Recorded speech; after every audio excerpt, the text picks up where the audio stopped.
Assalamualaikum warahmatullahi wabarakatuh.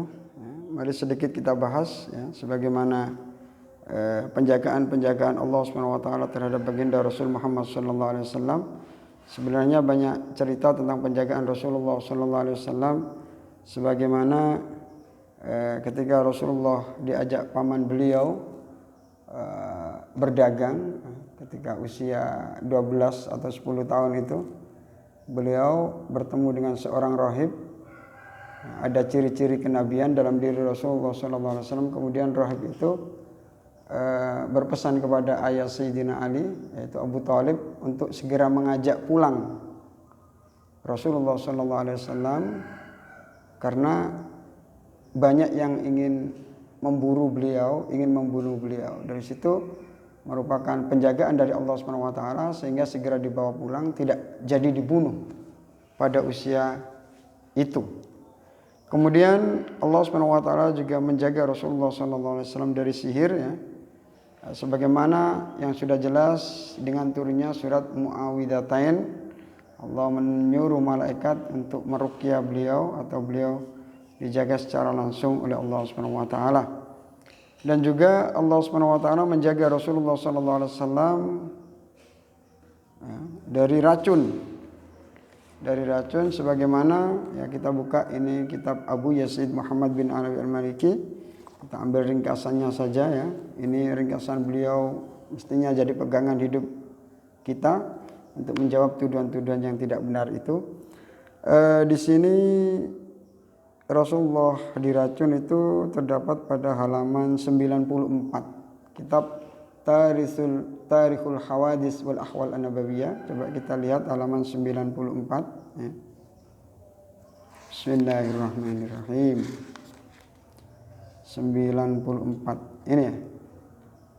As-sanatus sabi'ah, pada tahun ke-7 minal hijrah, dari hijrah Rasulullah sallallahu alaihi wasallam. Beliau Rasulullah sallallahu alaihi wasallam di situ melakukan perang Khaybar. Perang Khaybar ya. Ini di bawah, baris nomor 3 dari bawah, halaman 94. Dalam peperangan ini terdapat kisah Dira. Wa ya anna Zainab bintul Haris, sesungguhnya Zainab putri Haris, minal Yahud, dari orang Yahudi, da'at, mengundang an-nabiyya, kepada Nabi Muhammad sallallahu alaihi wasallam. Setelah ia bertanya apa makanan kesukaan Rasulullah sallallahu alaihi wasallam, wasana'ad, dan ia membuat makanan lahu untuk Rasulullah sallallahu alaihi wasallam, syatan, yaitu kambing maswiyatan yang dibakar, wadassad, dan ia memasukkan lahu karena Rasulullah sallallahu alaihi wasallam fiha, di dalam kambing tersebut, summan, yaitu racun, wa aktsarat, dan ia memperbanyak fidzira'i, di dalam dzira' kambing tersebut, racunnya diperbanyak. Karena ini kesukaan Rasulullah, ia punya iktikat ingin membunuh Rasulullah sallallahu alaihi wasallam. Lamma ukhbirat annahu yuhibbu, dia memperbanyak racun pada kikil tersebut ketika ia diberitahu bahwasanya Rasulullah sallallahu alaihi wasallam menyukai adzira'. Kemudian wanita itu, setelah ada salah satu sahabat Rasulullah sallallahu alaihi wasallam yang meninggal karena racun itu, setelah makan, ada yang di situ Rasulullah makan, kemudian Rasulullah memerintahkan untuk mengangkat tangan para sahabat. Faqala Rasulullah sallallahu alaihi wasallam, inna hadha dzira la yukhbiruni annahu masmumun, sesungguhnya kikil ini, la yukhbiruni, sungguh telah memberitahuku, annahu, sesungguhnya ia, masmumun, itu diberi racun. Tsumma da'aha, kemudian Rasulullah SAW memanggil wanita itu, fa'tarafat, kemudian wanita itu mengaku bahwasanya kita tahulah orang-orang Yahudi itu sebelumnya sudah membaca kitab-kitab mereka, Taurat, Taurat Musa bil huda tanziluha. Taurat di situ menceritakan tentang Nabi. Mereka tahu Rasulullah SAW ciri-cirinya bagaimana. Wanita ini juga bertanya, dari mana engkau tahu hal itu? Rasulullah menjawab bahwasanya Kikil ini yang bercerita kepadaku. Dan wanita itu tidak membantah, masa Kikil bisa bicara? Dia tidak membantah seperti itu karena dia sadar bahwasannya Nabi itu punya keistimewaan seperti itu. Dan dia mengaku setelah ada sahabat yang meninggal, maka pembunuh harus dihukum mati. Jadi Rasulullah menghukumnya ini, kalau Rasulullah yang disakiti, beliau pemaaf. Akan tetapi karena di sini ada sahabat yang dibunuh, maka pembunuh harus dikisos. Dan wanita itu mengatakan bahwasanya jika engkau nabi, maka tidak akan membahayakan bagimu. Jika engkau adalah seorang raja, maka aku ingin mengistirahatkan manusia dari kejahatanmu. Nah, seakan-akan seperti itu. Dan Rasulullah selamat dalam artian tidak meninggal bersama sahabat yang makan bersama beliau. Rasulullah masih bertahan 3 tahun. Dan wanita itu tidak bisa membunuh Rasulullah SAW secara langsung. Karena Allah memberikan kemampuan kepada Kikil itu untuk memberitahu kepada Rasulullah SAW. Ini termasuk bukti penjagaan secara lahir terhadap diri Rasulullah SAW.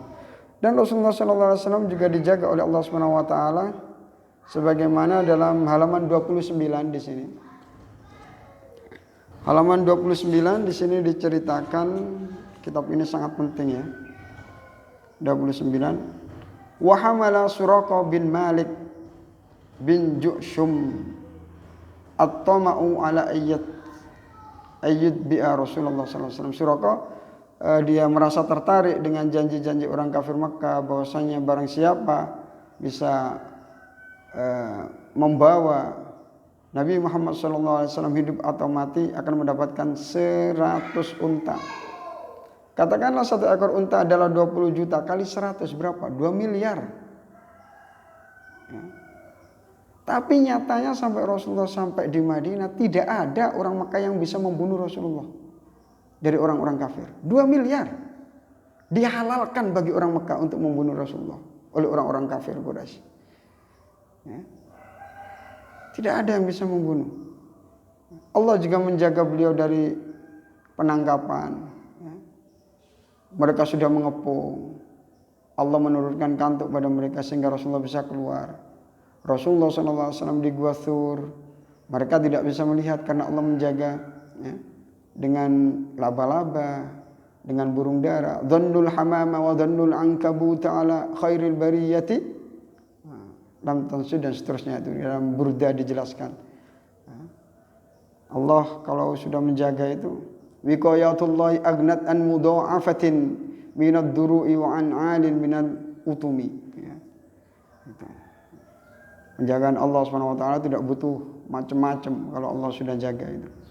Di sini berulang kali Suraqah ingin menangkap Rasulullah sallallahu alaihi wasallam akan tetapi kudanya terperosok ke tanah ya, kaki depannya ini menancap ke tanah sampai beberapa kali, kalau tidak salah 3 kali, sehingga dia ditolong oleh Rasulullah SAW dan dijanjikan oleh Rasulullah SAW bahwasanya ia nanti akan memakai gelang Sawari Kisra pada zaman Umar bin Khattab. Itulah janji Rasulullah SAW terhadap Suraqah. Dan selang beberapa tahun setelah Rasulullah meninggal, setelah beliau Rasulullah 10 tahun di Madinah, terus kemudian setelah Rasulullah meninggal pada zaman Sayyidina Abu Bakar As-Siddiq, dan hal itu terjadi pada masa Sayyidina Umar. Berapa puluh tahun itu sudah dikabarkan oleh Rasulullah bahwasanya Suraqah akan memakai gelang Kisra. Bagaimana mungkin itu bisa dilakukan manusia? Sedangkan sejarah manusia itu yang membuat adalah Allah. Pasti Rasulullah SAW diberitahu oleh Allah SWT. Di sini Rasulullah dijaga dari usaha pembunuhan yang dilakukan oleh Suraqah bin Malik. Ya. Kemudian ada lagi Du'sur ya. Di sini digambarkan di halaman 75.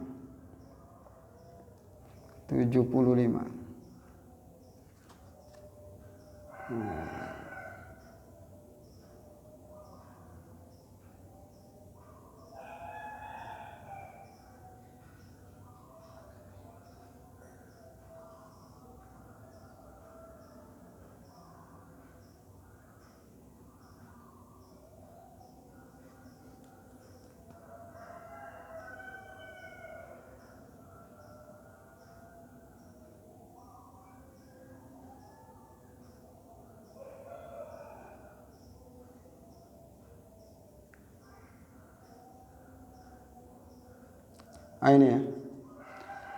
Wa fiha ghaza Rasulullah sallallahu alaihi wasallam al-Ghatafan.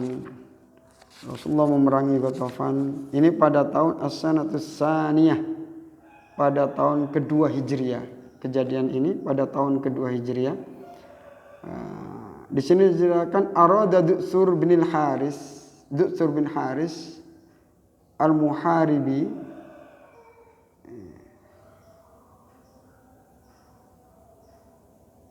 al-fatka bihi.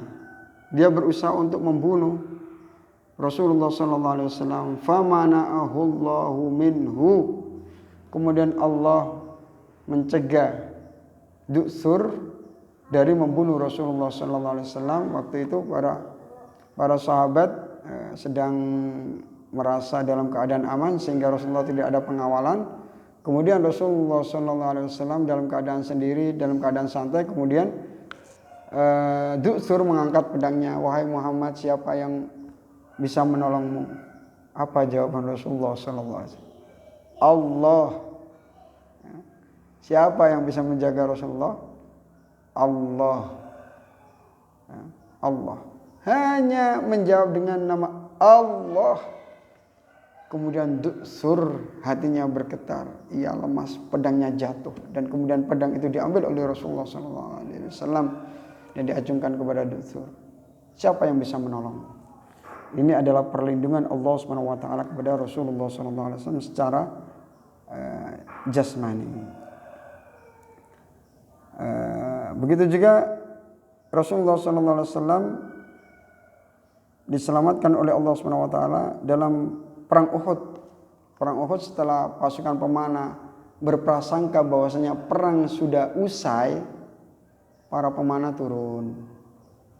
Kemudian Khalid bin Walid keluar dengan tentara yang sangat banyak, menikam mereka dari belakang sehingga pasukan Rasulullah dianggap kalah, mundur, tersudut di Jabal Uhud. Dan di situ sempat terjadi hoax bahwasanya Rasulullah meninggal. Ini sangat berpengaruh. Jadi ketika pasukan itu mendengarkan bahwasanya pemimpin mereka itu sudah meninggal, mereka akan down. Kemudian Rasulullah SAW yang beliau sadar pada waktu itu semua senjata musuh ingin membunuh beliau. Tapi justru beliau berteriak menunjukkan bahwasanya beliau masih hidup. Kemudian muncullah semangat kembali dari para sahabat sehingga mereka para sahabat bisa memukul mundur pasukan-pasukan orang-orang kafir itu. Dan sebelumnya Rasulullah SAW kemanapun beliau selalu dijaga oleh sahabat, ada pengawal sahabat yang mengawal Rasulullah SAW, yaitu dalam kitab ini disebutkan halaman 35 ya. 35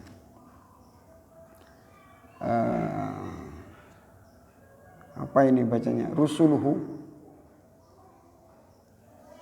khirsuhu. Penjaga-penjaga Rasulullah SAW di sini disebutkan Sa'ad bin Mu'ad di waktu perang Badar, Abu Bakar As-Siddiq, Bil Arish, Zakwan bin Abdi Qais, Muhammad bin Maslamah waktu perang Uhud, Az-Zubair Yauma Khandaq waktu perang Khandaq, Abbad bin Bashar, Sa'ad bin Abi Waqqas, Abu Ayyub waktu perang Khaybar, Bilal ketika di Wadi Qura. Akan tetapi ketika turun ayat falamma nazalat wallahu ya'simuka minan nas, Allah menjagamu dari manusia, dari kejahatan manusia. Taraka Rasulullah sallallahu alaihi wasallam al-hirs. Rasulullah sallallahu alaihi wasallam sudah tidak mau dijaga lagi. Karena ada jaminan dari Allah Subhanahu wa taala. Ya, ini sangat penting sekali.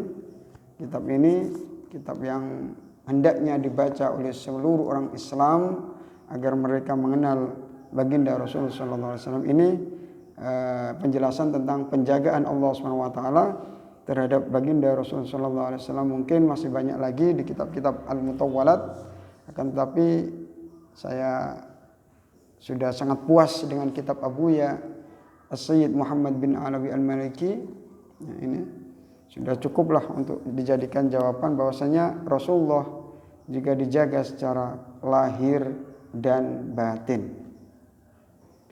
Mudah-mudahan ini menambahkan keimanan kita, keyakinan kita terhadap baginda Rasulullah SAW. Hendaknya kita segera mengikuti agama Rasulullah SAW. Sudah banyak bukti-bukti kebenaran beliau, ya. Sambil kita mencari lagi bukti-bukti untuk menambah keimanan kita. Ya, memang manusia pada awalnya keimanannya sedikit, dengan mencari ilmu, sehingga ilmunya semakin banyak, keimanannya semakin kuat, keikhlasannya semakin kuat, ia semakin bersemangat mengamalkan agama Allah Subhanahu wa taala. Ihdinas siratal mustaqim. Assalamualaikum warahmatullahi wabarakatuh.